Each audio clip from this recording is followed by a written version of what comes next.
La mobilisation des Gilets jaunes se poursuit. Des manifestations sont prévues demain dans plusieurs villes de Nouvelle-Aquitaine et notamment à Bordeaux où la semaine dernière la manifestation avait dégénéré. Les commerçants du centre-ville n'envisagent pas malgré tout de baisser le rideau. Il faut dire que leurs affaires tournent au ralenti depuis le début du mouvement, les différents blocages ayant empêché les habitants de la métropole et du département de se rendre dans le centre-ville de Bordeaux pour faire leurs achats pour les fêtes de fin d'année. Comme chaque année à la même époque, la bronchiolite du nourrisson est de retour. Le virus qui touche principalement les enfants de moins de 2 ans provoque une gêne respiratoire et des poussées de fièvre. Selon le bulletin émis par Santé publique France, la Nouvelle-Aquitaine est en phase épidémique depuis mardi dernier.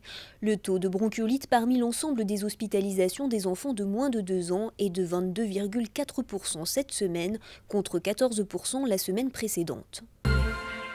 Je n'ai pas eu de ballon rouge quand j'étais gosse dans mon quartier. Vous suivez peut-être son aventure dans The Voice Kids depuis plusieurs semaines. La bordelaise Inès Chouki fait partie des 8 finalistes qui s'affronteront ce soir devant des millions de téléspectateurs. L'élève de 6e a déjà participé à plusieurs concours de chant, décrochant même une vingtaine de trophées. Remportera-t-elle le célèbre télécrochet? Réponse ce soir.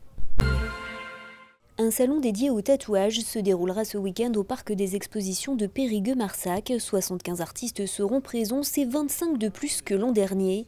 Il faut dire que le tatouage est en plein développement et que les professionnels sont de plus en plus nombreux. Certains d'entre eux dénoncent malgré tout les dérives liées à la pratique pas suffisamment encadrée du tatouage. 2 associations mais aussi le syndicat national des artistes tatoueurs se battent actuellement pour que les tatoueurs obtiennent un vrai statut.